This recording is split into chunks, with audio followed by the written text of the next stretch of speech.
All right, good evening, everyone. Thank you so much for joining us this evening for our DCAGT Live. Just so you know, this session is being recorded.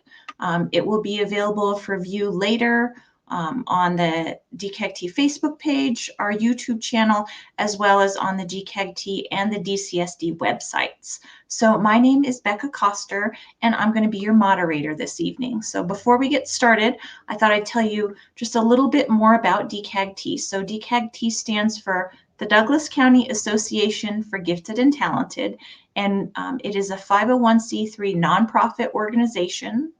It's all volunteer, and we're made up of family members, educators, and community members, and we are an affiliate of the Colorado Association for Gifted and Talented. So our purpose is to foster an understanding of all gifted children, including any subcategories, which would be including twice exceptional children, and to ensure the well-being of gifted children, their families, and their caregivers. So I want to make sure to honor your time this evening. So we're going to go ahead and get started. So I'm going to introduce you to tonight's speaker. Her name is Jennifer Gottschalk, and Jennifer is a team lead for the Advanced Academics and Gifted Programming at the Douglas County School District. So she's going to be presenting for about the first half of the session, and during the second half, we'll open it up for question and answers. You are welcome to type your questions in the chat at any time, and you're also welcome to email your questions to info@dcagt.org if you wish to remain anonymous. So we'll get to as many questions as we can during our time together this evening, and I want to welcome Jennifer. So welcome. Thank you for joining us. Thank you so much. I'm so happy to be here. Let me get my full screen present. There we go. So hi everyone, I'm Jennifer Gottschalk, as Becca said, and Becca, thank you so much for the opportunity to talk about this topic.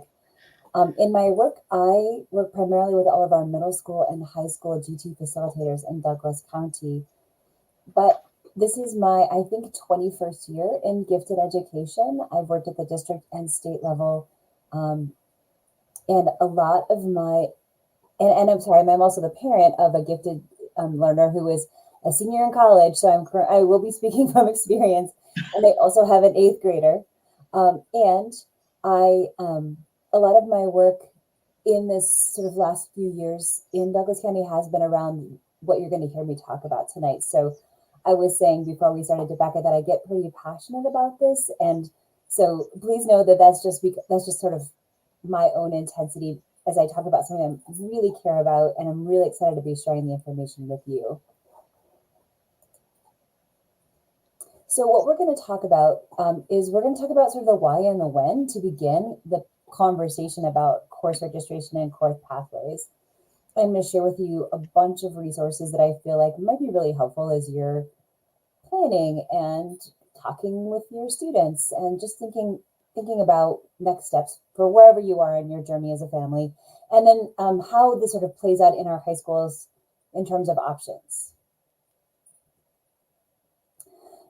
So I wanted us to think about this idea of knowledge is power, but because I'm me, I was Googling this, and it turns out that knowledge itself is power is the more accurate interpretation of what Sir Francis Bacon said in the 1500s. So for all my Latin fans out there, here's the correct Latin phrase that has come to be knowledge is power from Sir Francis Bacon. That's really my goal, sort of on the emotional side of the information tonight, that you feel empowered to move forward as an advocate and support of the gifted student in your life. So when would we start talking about this? Well, here we are, December 2021, and on many of our high school calendars are information nights and also information about course registration. So most of these information nights don't take place before winter break. Most of them take place in the first 2, if maybe 3 weeks after winter break. So if you have an 8th grader at home, they will be getting this information in a couple of different ways in the next month. It's December 8th, yeah. So I think it's a fair statement that by January 8th, certainly January 18th, you will be having this information at home. But I would also tell you from a parent perspective that having the conversation about what's next and what are you interested in, that can really happen anytime. And sometimes that's the real joy of gifted learners, is they'll tell you when they're ready to talk about it. I also mentioned on this slide that if a student is already in high school, so they're a current 9th grader, 10th or 11th grade student, course registration is also like their homeroom, their counselors are basically like letting them know, hey, pretty soon the system's going to be ready with classes to load in, and they're going to be making selections soon as well. It all happens in this early winter window so that then the high schools can build out their master schedule and think about staffing and stuff like that. So you might be being like, oh, well, why did I come to this Facebook Live session? Like, the schools are having these conversations, like this is all handled, right? And I love this picture. I love these adorable middle school children. And the answer to that is yes, and also no. So kind of this moment, I want you to be thinking about, do I know the name of my student's counselor? Do I know which high school is our neighborhood high school, or do I know which high schools we're going to be matriculating to or open enrolling into? And I want you to be thinking about that there's really a lane for that counseling ICAP pathway, and we'll talk a little bit more about ICAPs in a second. And there's also really a lane for parents and guardians to connect, to ask questions, to advocate. And of course, the main lane is going to be for our students. And that's why I put that picture of the map with a little boy on the front here, because I think some of you are coming to this like, why would they let 6-year-olds go to college? Will you actually have a 16-year-old? Because I certainly feel that way about my own 21-year-old, and who's going to graduate in May. And I'm like, how do they let 6-year-olds graduate from college? Because, time just has gone so fast, and even on the really hard times. And then here we are, and I have a student who's just about ready to graduate from college. So that's probably why I put a little person here, even though most of our conversation is about 8th grade and older. So yes and no, the conversation is handled. And yes and no, yes, there's space for all the different stakeholders to collaborate together on this conversation. So how you do this is really up to you and your relationship with your child or children. I learned a long time ago with my older daughter that the best thing to do was if I needed to have an important conversation, it was to do it on a short car ride. So we took Taekwondo together. We did our black belt candidacy together, and the drive to our studio was 8 minutes. So if I needed to talk to my daughter about something hard, I would do it then, and she knew that she could hang in there with me for 8 minutes. So depending on how this is for your family in this first conversation, you might just toss this out at a non-threatening, non-stressful time. Meaning, if your child is having a meltdown about homework, and then you're like, well, what are your plans for after high school? That conversation may not go how you want it to go. But if you're just kind of playing around and, doing something you do together, like going to the grocery store together or making dinner together or doing Taekwondo together, whatever it is, you can just kind of toss that out there and see what they say. But you may not have a planner. So that's why I rewrote the question, what do you imagine doing after high school? Because some people don't think of it like a plan. They think of it like a vision or an idea. And that's why I give you like different pictures of doors here, because I really feel like these doors, these pictures are an invitation. And that's really the beginning of this conversation is that invitation. What are you thinking about and what do you imagine? But this is really the most important part, is this is you, and all you do is listen in this moment. And there's so many things that we want to jump in and say, both as teachers and as counselors and as parents and guardians. But after you toss that question out, then you wait. So one thing we learn about in education is called wait time. And I can just tell you that is even more important sometimes as a parent. And you know your children best. Mine, sometimes wait time is good, but sometimes if it's gone on a little long, especially my younger one has gone on to think about something else, and then I need to just prompt again, hey, I'm really curious, like, what do you imagine? So you listen and you wait. And the reason I bring that up here is that a lot of our gifted students, and some of you as gifted adults, have something called multi-potentiality. And what multi-potentiality means is that you're good at a lot of things. And so every adult that sees a student like this might project on them, oh my gosh, you're so smart. You should be an accountant like your aunt. Oh my gosh, you got such great people skills. You should go into sales. Oh my gosh, you're such an amazing writer. You see what I'm saying? And I completely appreciate the spirit that comes from, but we really believe in our office around the agency of our gift owners. We want them to be the main character of their story, and so we want them to feel like it's their idea and it's their interests, their skills, and their passions that are helping them think about what's next. In this moment, if your student really says, I don't know, then you might just say something like, well, what are you interested in? One of the things that's funny about my younger one, and this might be true of some of your children as well, is that I feel that she's heads down in YouTube and TikTok way more than I would like. But at least 50% of the time, when I'm like, what are you watching on? What are you watching? And then the other day she was like, oh, I'm watching, what was it? It was like a video about the Cretaceous period. She was watching some like online paleontologist. And I would say about 50% of the time, she's doing something related to history, related to sociology, anthropology, and languages, which is my younger one's interests. And so if I had asked her that question, my own 8th grader, and she was like, I don't know, I might reflect back what I noticed. I noticed that you're interested in these things. I noticed you're curious about these things. I'm not saying you're so smart, you're good at. I'm using like those I noticed and I wonder statements. I wonder what jobs are for people that are really specialized in languages, that kind of stuff. I know it's so hard. But I just, any pause, paraphrase, those kind of active listening skills that you might have had to learn for work, that could be really useful in this moment. Okay, so what resources are available? I'm going to click into this document on my slideshow, but DCAGT will have the link to this document so that you can see it. So I just want to show you some of the things that, hey Becca, is that coming through? I just want to make sure that you can see my doc. Oh no, okay, hold on. No, not yet. Let me,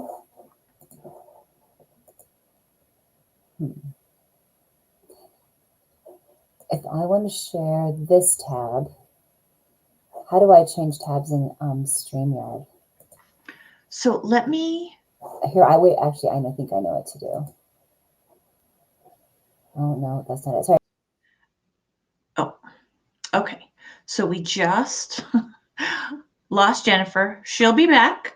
But while she is gone, let me put the link to the resources that she is going to share in the chat. And you're back.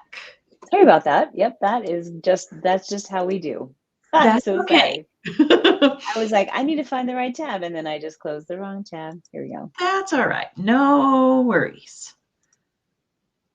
Okay, so my resource site is Becca, but you just dropped the thanks, Becca. So you just dropped that link in the chat.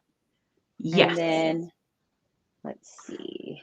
I'm gonna stop sharing for a second and put this and share this other tab. Let me not exit this time. Here we go. Stop. There we go.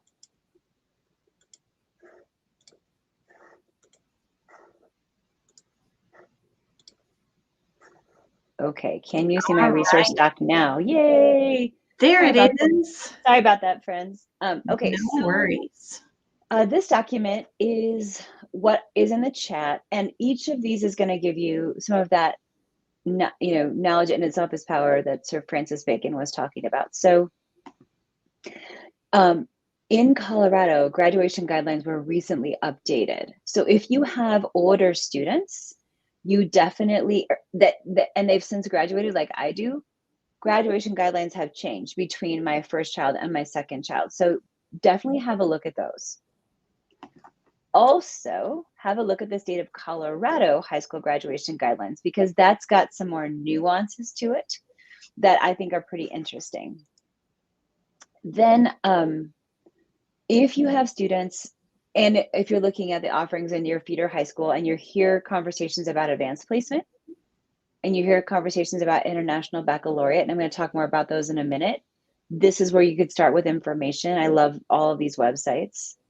And then, of course, if you know which high school you're going to, each of the high schools has a website where you, and I would love to tell you this is how, but in Douglas County, we value our individualism, and every high school's website is a little bit different to navigate. So you would have to sort of noodle around a little bit and look for something like Course Guide 2223 is usually where you find that. It might be under a tab called Academics, but you want to just kind of look around and see. So the other day I was on the Thunder Ridge website, and they had a really nice 2-page document. Like, here's IB, here's how you navigate IB, and it's like had a course planner. So that was pretty easy to find, but different high schools are different. Like at Castleview, the easiest thing to find on their website are their career and industry certification pathways and their career and tech ed. So, and I'll talk more about that in a minute. But at any rate, this is a good place to start. Now, one of the reasons I put DCSD and Colorado is that sometimes gifted people navigate high school differently. They may navigate it more quickly. They may skip steps. And I want you to understand that the bottom line is Colorado graduation guidelines. So there are times when we have to negotiate for our gifted students using kind of the state requirements as of the bottom line versus Douglas County. Now that's usually not the case, but for our parents and guardians, I want you to just kind of see all the regulations that are governing these conversations. Also, sometimes, I think it's a fair statement. Douglas County is a large system, and not everybody knows all the things. And so sometimes you might hear something from a neighbor or someone at a soccer game, or frankly, a teacher or someone in the school who doesn't work with this stuff all the time. And you might think to yourself, really, I didn't think that particular whatever was in the graduation guidelines. And then this is here for you to kind of just as a double check, because sometimes people say things with the best intentions, but it may not be accurate. Again, my oldest is graduated, gosh, I guess it's 4 years ago, and from high school. And so things have changed. And so I have to look to make sure I'm correct for my now 8th grader. So that's the first part of this page. The next thing are some college and career planning resources. Now, one of the things that it's funny being a parent, right? So literally every student in Douglas County starting in 6th grade has an account in this platform called Naviance. Naviance is really great. It has got so much stuff in it. And yet, when our students are in Naviance, because they usually go in 1 or 2 times a year with their counselor, they're like, we don't like Naviance. And I'm telling you as parents, so for middle school, you log in as your student. In high school, parents have their own login. And that's just, I'm not really sure the why of that. I'm just, so that you don't get frustrated. Parents don't have their own separate Naviance account until their students are in 9th grade. But Naviance, once you log in as a student, there's like all these cool, like, career surveys. Like some of the adults might remember a book called What Color is Your Parachute? It was this kind of famous, like, how do I pick my career path, career cluster kind of book. They've got those kind of surveys in Naviance. They've got just lots of things you can play with. Not much of it is required. And then maybe there are times with their counselors, they don't get a chance to really go in there and play, but I can just tell you, like, sometimes I'll be talking to kids one-on-one and I'm like, oh my gosh, I love the Big Futures website. And the kids are like, what is that? And I'm like, oh, it's this. And we talk about it. And then someone inevitably would be like, yeah, Michaela, that's in Naviance. And then Michaela's like, oh, because she hates Naviance. It just never goes in there, right? She doesn't see it as a useful tool. So I just want to call it out to all y'all. And the reason it's not linked here is because I couldn't give you a login. Like, you would have to navigate to it through your high school page, for example. So I have Big Futures next. You can get to it inside of Naviance, or you can go to it externally. It is designed for students who are in that college search. And what Big Futures is super cool. I talked about this last spring, but just as a recap.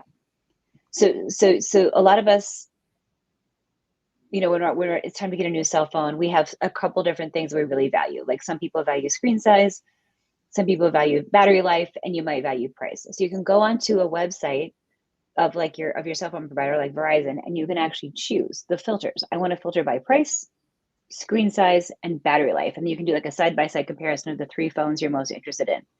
So Big Features is like that, but for college. And there's so many more filters. So if you want to filter by part of the country, if you want to filter by price, if you want to know if they have co-ed dorms versus not co-ed dorms, if they have certain religious communities on campus, if they have the ability to do research. And here's how granular it is. Like a couple years ago, I had a student, her parents owned a restaurant, and she was really interested in hospitality, but she was also interested in, she was a competitive, something to do with horses. So she wanted hospitality and horses. And I say, oh, well, that's easy. You should look at Cornell, because I happen to know that they have both of those things, but so does CSU. So we can literally get to that level of granularity in the filters to find hospitality and horses.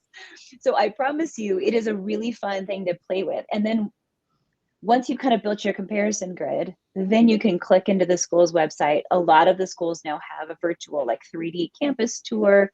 And it's just, my students and I had a lot of fun playing around in Big Futures. What the Occupational Outlook Handbook does, so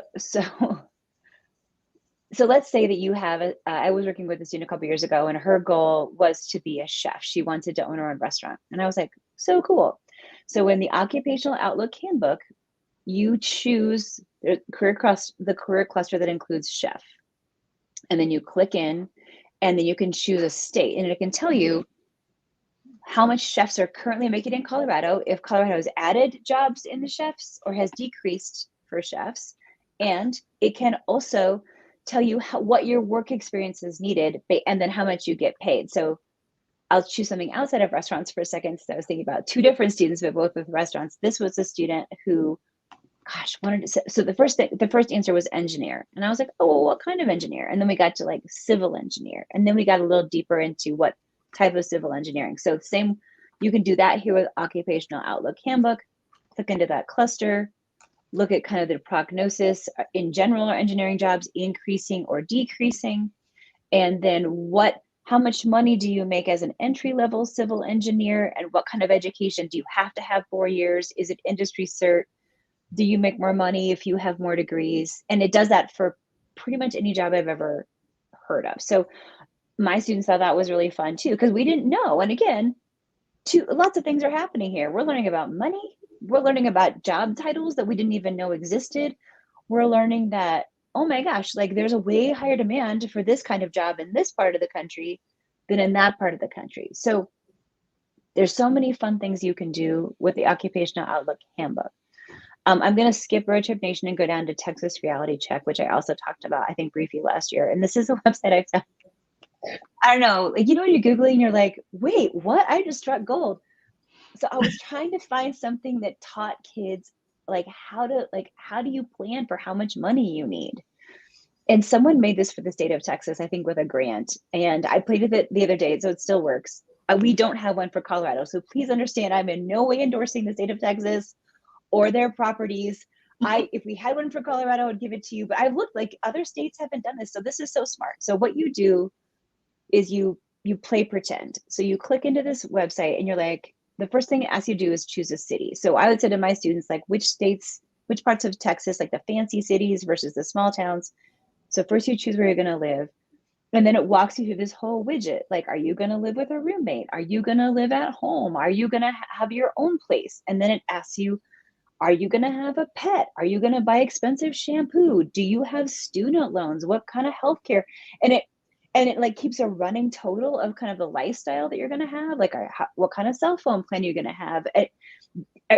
You know, and so basically, so we played with my students, we played who could find the most frugal lifestyle in Texas, and then who could have the highest roller expensive lifestyle in Texas. So I think one of my students got all the way up to like needing to make over $150,000 a year to afford the lifestyle that they were planning for themselves. And then it links you right back to the Occupational Outlook Handbook. And it's like, hey, in order to live at this level in Houston, you basically have to be like a brain surgeon. Like, it was really, whatever But then it tells you, okay, if you want to be a brain surgeon, so then it links you back to, and it says brain surgeon, here's how much education you have to have, here's how much money they make. And so it's this kind of cool like cycle thing that links back to that. And you know, I was doing this with 8th graders, so we weren't feeling like the super pressure of time. We were more like, oh, that's fun. Road Trip Nation, now this has a free side and then it has a pay side. So I haven't used the pay side, I've only used the free side, but what it is videos. And so again, you choose career clusters and things you're interested in. And then inside of those are videos of people who got to those things through what we would consider a non-traditional pathway. So there's a video on there about these people that started their own surfboard business, for example. And so there's more entrepreneurs in there, because that's, I think, kind of interesting to students. But they don't really, if they don't know an entrepreneur personally, they may not really know, like, how do you start your own surfboard business? So there's little videos and like little information and bios, like what they studied or what they didn't study, or what their interests were that led them to this, you know, career. And I just think it's really validating for students who truly want to explore, they really don't know. So those are all really good college and career planning resources that I like to use myself, that I offer to you, is just, again, in these conversations and just the connections you could make. And then another thing that this does is gives you more questions to ask people. Like if you have someone who's owned their own business, ask them how they decided to do that. And what is it like to get a business loan? And did you apprentice with someone for a while? And there's a lot of cool ways to connect with your community, to encourage all the learning that's out there, that's not just on websites, it's also with people. And then just at the bottom there, I dropped the open enrollment information, because as you're thinking about this, and we're going to get a little deeper into the high school pathways next, you might think to yourself, oh, you know what? I really, really want my child to go to the International Baccalaureate program, and it's only at 2 high schools. And so I need to do some open enrollment. So I just dropped that link there for you so that you would have it. All right, Becca, I am going to do this better. I'm going to stop. I'm going to go back to my other tab. Now let's see. I'm trying to, here we go. Yay. Okay, sweet. All right. Yay. Okay, cool. So we just have a few more things and then there'll be time for questions, if that's okay with you, Becca. Yeah, that sounds good. Amazing. Yep. Okay, cool. Okay, so I talked about Naviance and how middle school and high school both have access to it. Now, you'll see on here, I mentioned advanced learning plans kind of for the first time tonight. High school ALPs actually live in Naviance, so that is one of the reasons that they get in there. Middle school ALPs live in Google Docs, but they have access to Naviance. So I just wanted to just call that out. So an ICAP, which I mentioned earlier, stands for Individual Career and Academic Plan. Every student has one. So when I say the counselor comes in and does a lesson, that's what I mean, like all the students in that homeroom, all the students in that science class, they'll all get into Naviance together to work on that individual career and academic plan. But in Colorado, we blend our advanced learning plan with our individual career and academic plan, because they kind of start pointing us toward the same thing, which is, what are you good at? What are you interested in? Do you want to find out more information about that? Do you want to study that more? Would you potentially want to go to school for that, get a degree in that, a certification, etc.? So that's, and then there is a link here, Becca, and I will get that for you. I think that link may not be on my handout.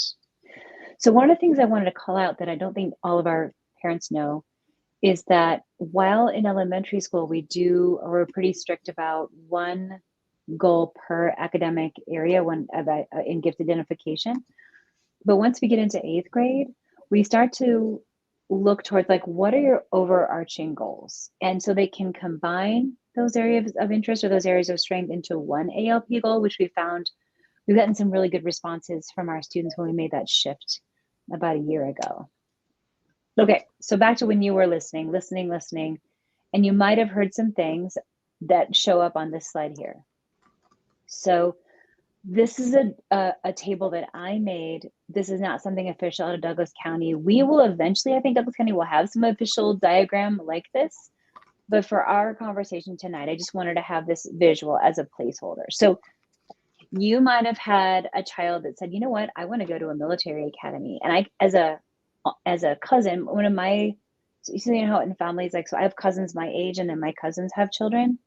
So my cousin, Becca is actually her name. Her daughter is a sophomore at West Point. And she was top student in her high school and runs track, and she wants to be a doctor, and she was 100% she wanted to go into the military. If that's the case, this is kind of how you would navigate that pathway, military academy.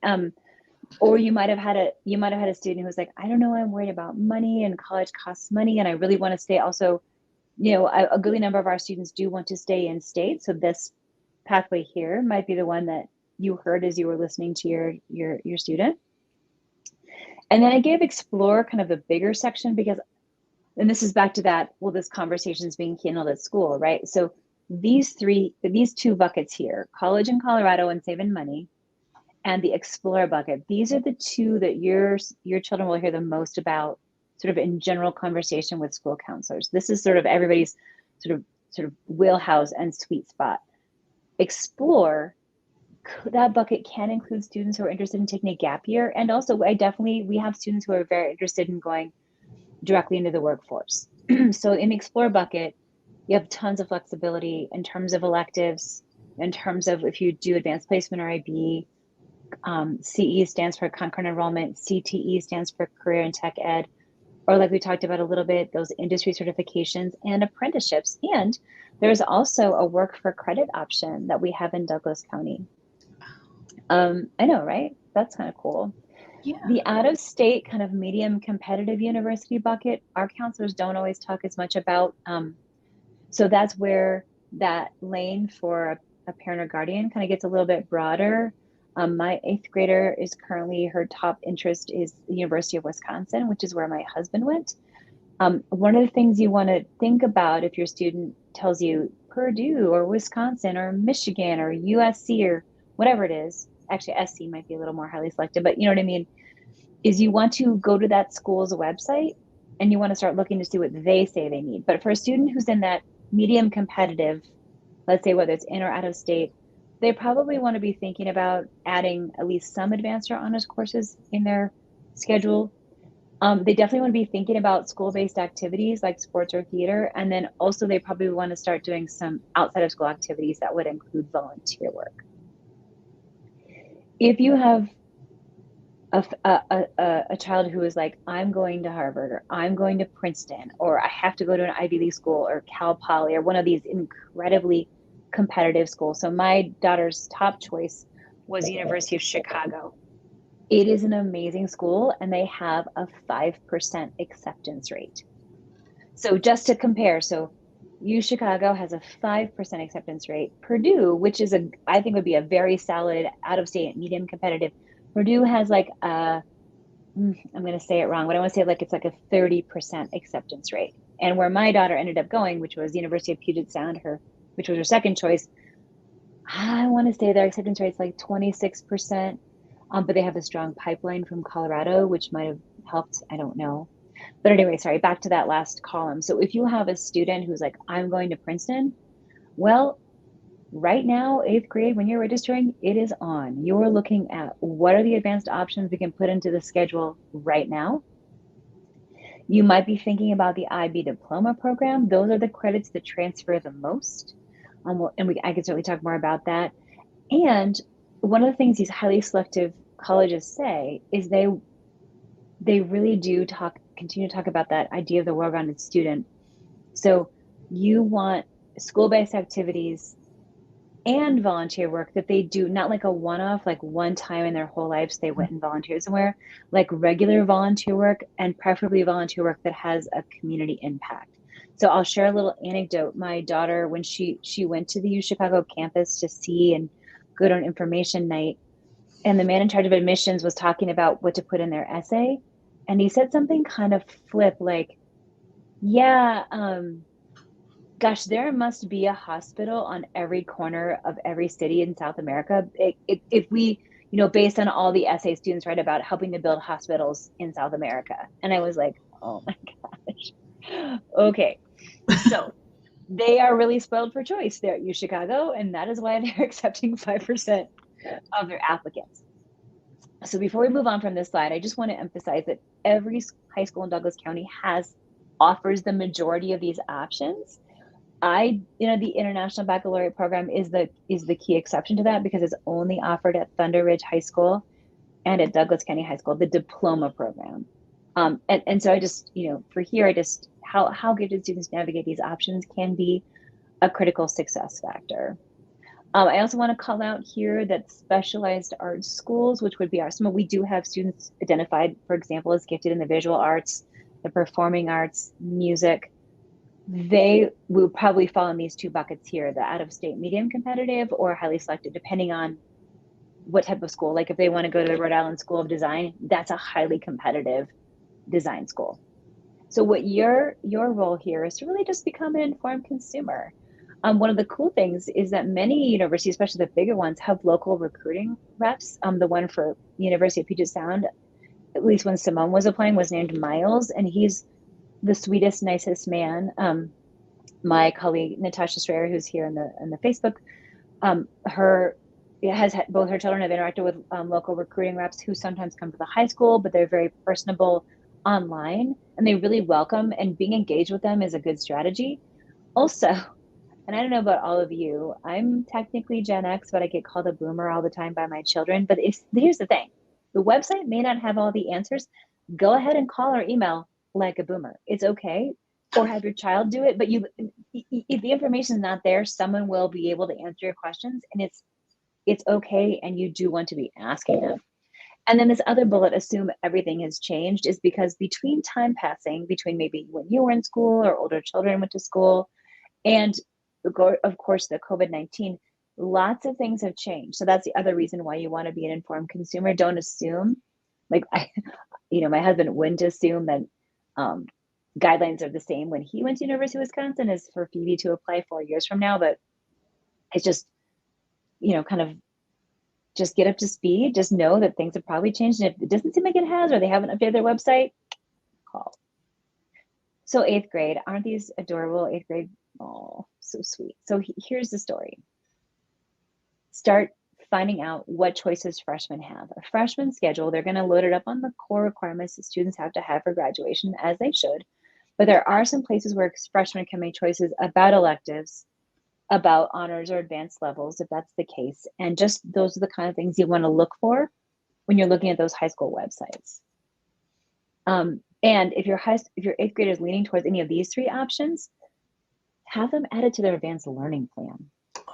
That allows us to make a difference. So let me give you an example. I have one of our facilitators had an 8th grader who wrote on his ALP, I want to be, what did he say? An anesthesiologist.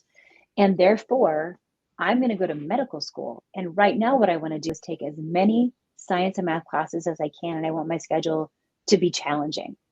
So the fact that that was on his ALP allows a GT facilitator and people like me to advocate in a slightly different way in terms of course sequencing. Like I said, if we need to skip steps, if we need to be with certain teachers or do certain things out of sequence, we can do that because it's part of the ALP. Now the student is identified in math. So we can't put on the ALP, like if they're like, I love Spanish, but they're identified in reading, like that's a little bit trickier to do. But they can say, my goal is to get to AP Spanish literature. I'm going to use my strength in reading towards acquiring another language. Well, then I still have some room to work with. So knowledge is power. That was a lot of information, but I'm hopeful that you get the sense that the more you know, the more questions you have, and just kind of back to that cycle of you're planning, you're asking, you're learning more. And I'm just really grateful for the chance to share that information and share that thinking with you. Oh, Natasha says in the chat to contact your local admissions reps early. Definitely. And start cultivating those relationships with teachers, because another thing to do early, if you are going down that university route, is to think about who might be writing your letters of recommendation. So do you want me to leave my screen up, Becca, for questions, or what would be the most useful thing? Just go ahead and stop the share. Yeah, I can just go ahead and remove. There you go. Okay. So, yeah. So thank you so much. This has been so interesting and so helpful. So I do have an 8th grader. And oh, yes. I am not sure what her path is going to look like. I know that when I, many moons ago, was young, I was very determined that I was going to go to college. I had plans. I didn't know what I was going to study, but I was going to go. I'm not sure what it is that she is going to end up doing. We have had some conversations, and one of the things that was reminiscent of when you had stated that you guys talked in the car ride for your 8 minutes was that we talk when we go on a WALK with the dog.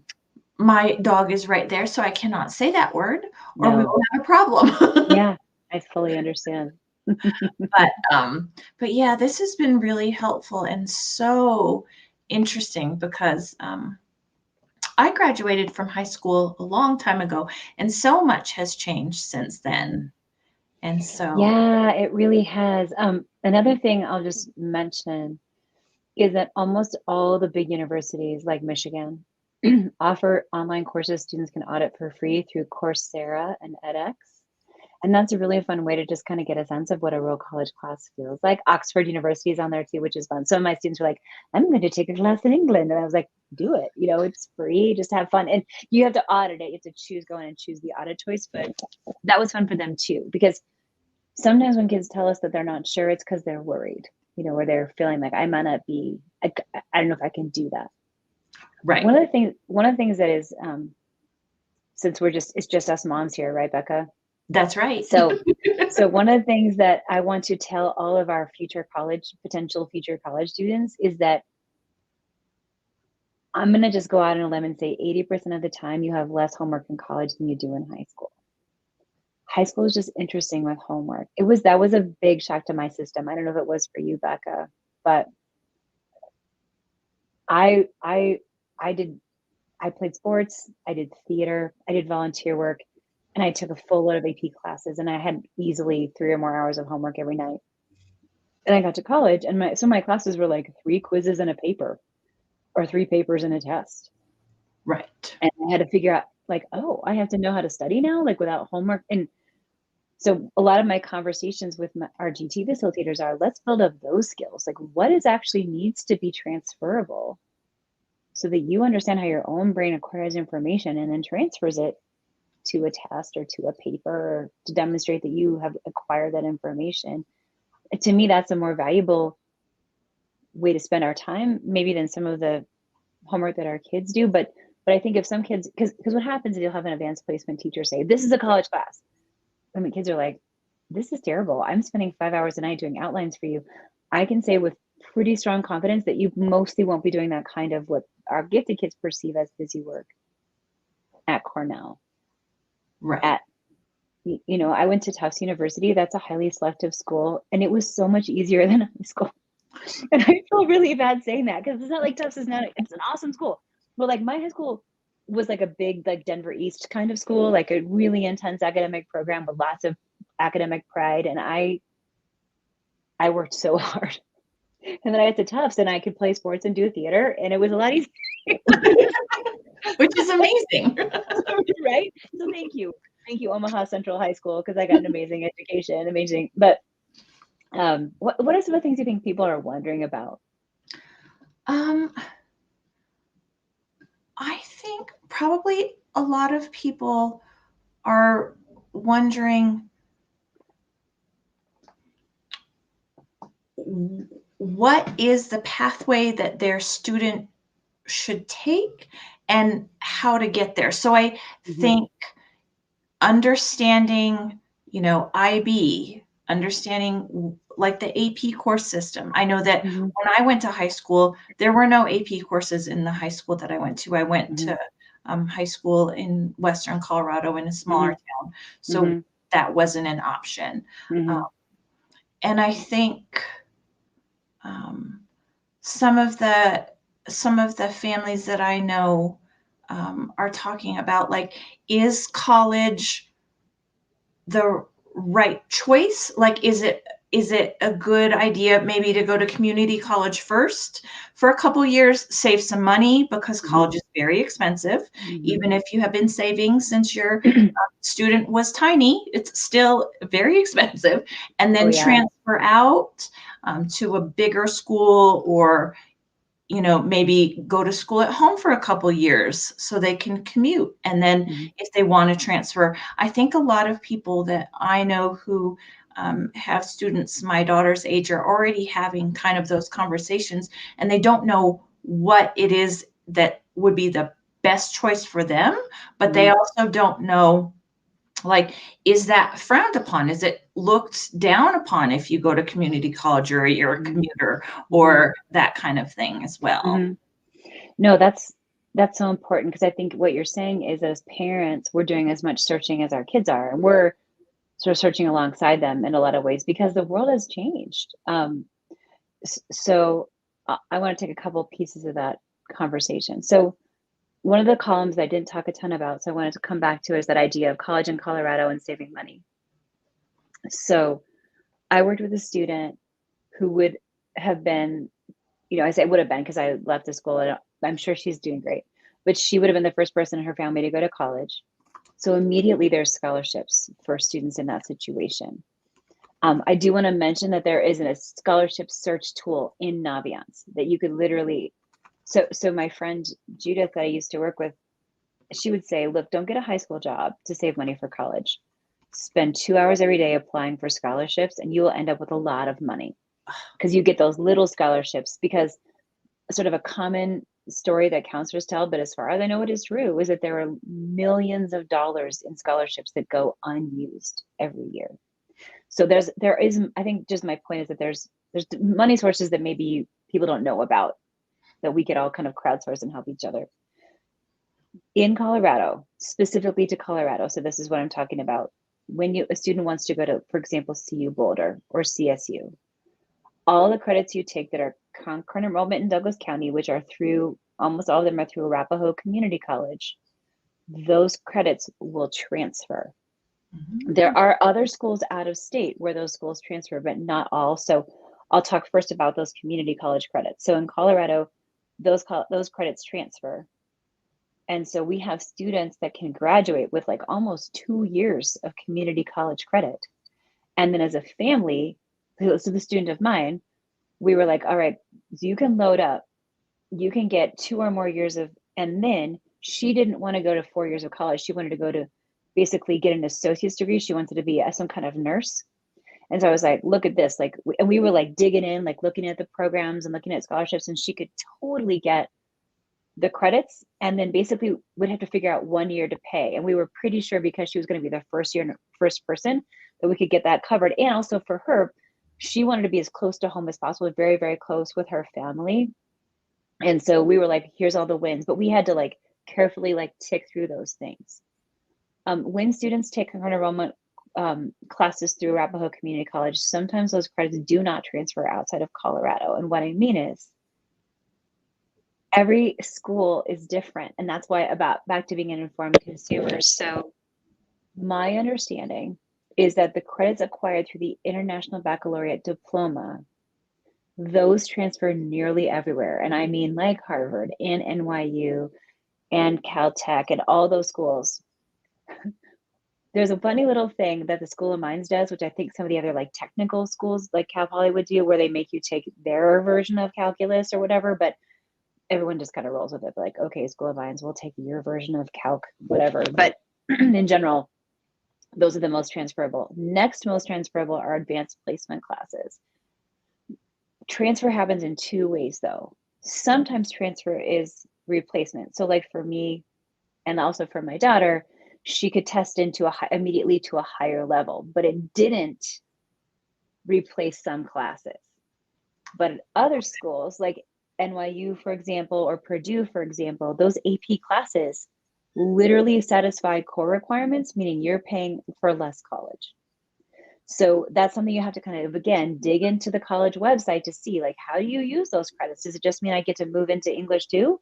Or does it mean I have already satisfied one of my English credits because I got a 5 on the AP Lang exam? One thing about AP exam credit transfer is you do have to score depending on the college. So again, you have to look a 3 or better out of 5 or a 4 out of 5. So 3, 4, or 5 on the exam in Colorado, that counts as a credit. Outside of in our public schools, I can't speak to the Colorado College and DU, but again, that would be visible on their website. And then the same for schools out of state. So I worked with someone who said, look, if you go to community college for 3 years and then transfer to a bigger school and you have 1 year, but that's your diploma, no one's going to know that. But this guy had a doctorate, and he goes, look, when you have a doctorate, no one asks you if you went to community college. It was like, okay, that's fair. That's fair. So I think it also kind of depends on your trajectory. I don't know. I think a lot of industries are valuing work experience, lived experience. But that's what that occupational outlook handbook is for. That's why I want people to have those resources, because if they have their heart set on one school or one career, then you will make different decisions to get yourself to be in the best sort of strike zone for that school or that career. Right. Yeah. I see a question in the chat.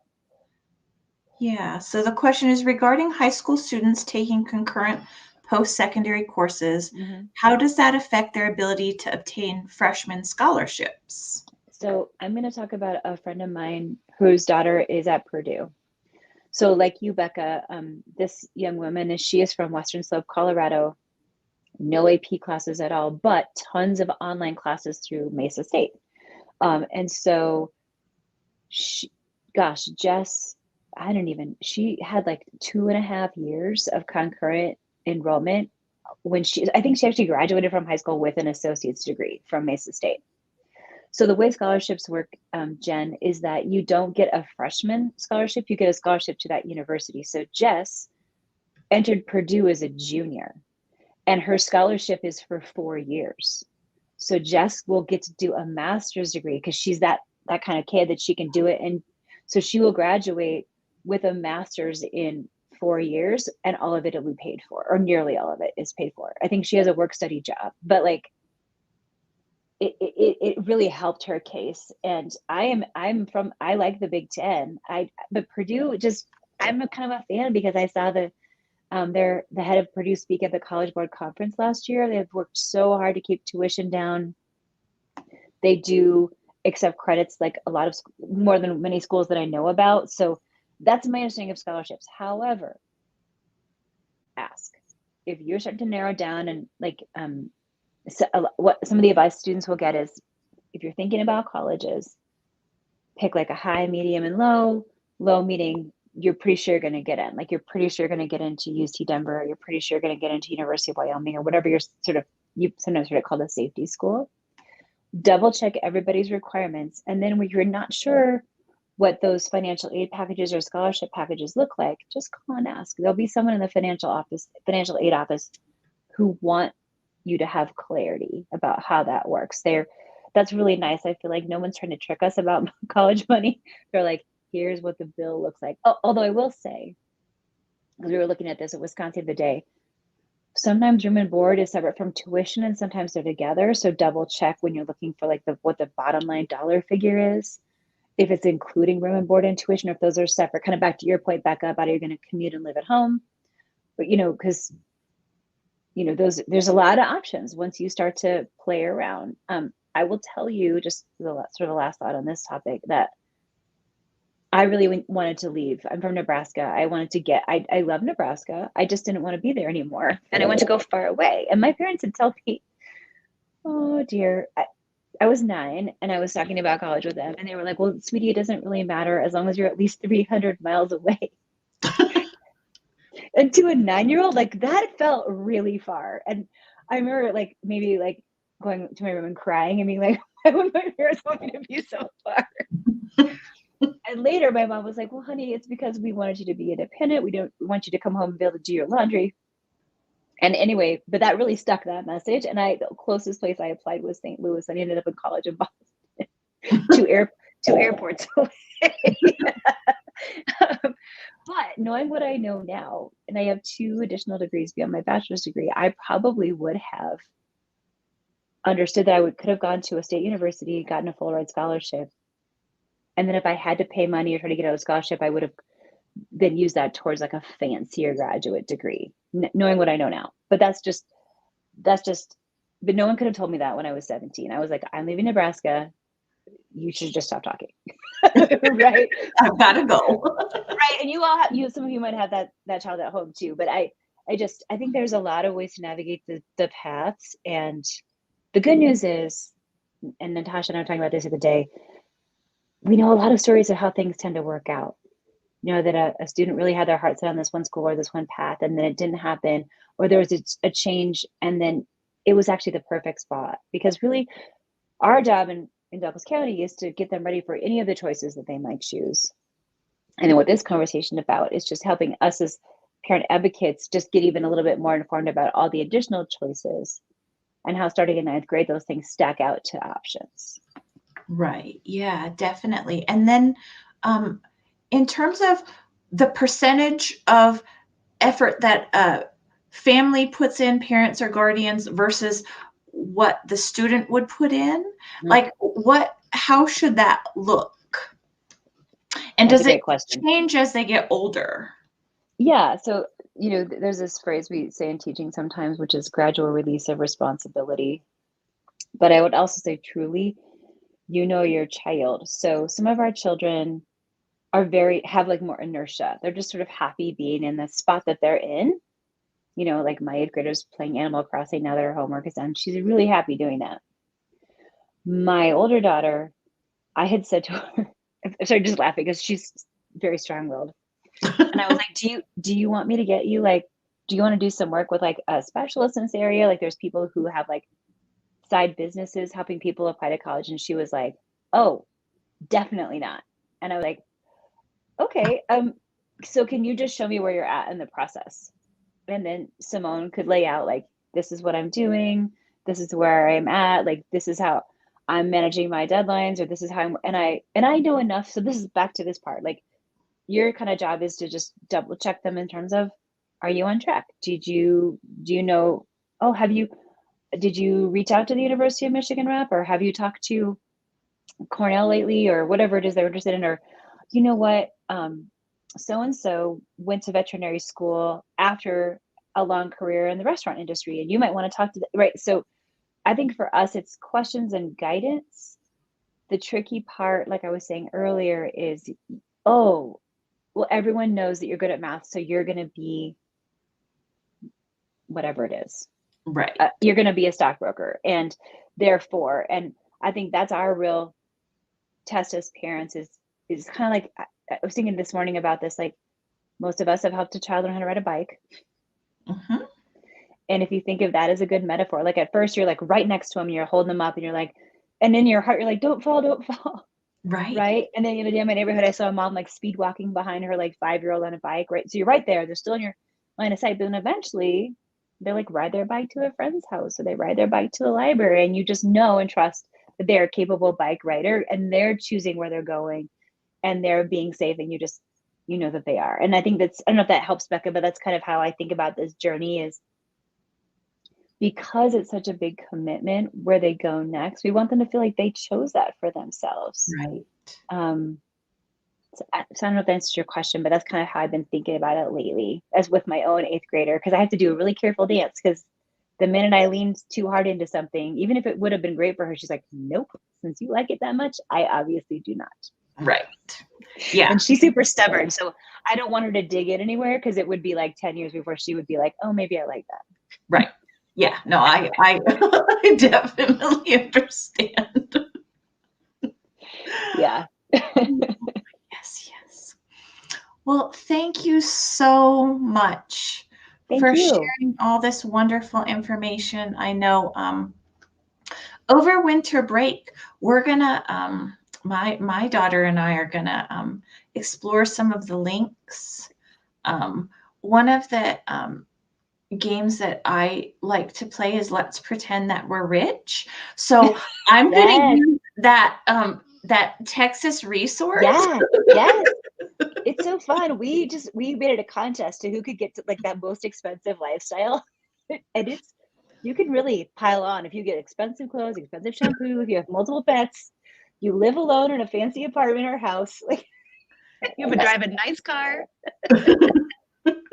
I love that they have pets in there because Yeah. I love my puppy, but ooh, she's pricey. No We just went to kidding. the vet today. I know. And I think a lot of parents don't necessarily talk about that with their kids. So what's lovely about it is it's like that several degrees of separation. Like we're not having, I mean, and everybody talks about money differently with their children, and personal financial literacy is so important, but this feels like a game because none of us actually live in Texas. So we could be like, oh, Texas. Right. That's right. Well, thank you so much. I so appreciate it. And thank you to everyone who joined us this evening. Thank you. And we, Natasha put the link to the state ICAP also in the chat. So you have that there for you as well. So I think those are the two key links, is that resource, and then just to see a little more information about how the advanced learning plan connects to that individual career and academic plan. And then Becca, of course, if you get more questions from the community that you want to send to me or to our team to respond to, I'm more than happy to help, because this is, like I said, it's a passion area of mine, and I just want everyone to have the information that they need to move forward as a family. Wonderful. Well, thank you so much. And this will be our last DCAGT Live for the year. So we'll be back in January. So thank you, everyone. Thanks, Becca. Appreciate it. Yeah, thank you.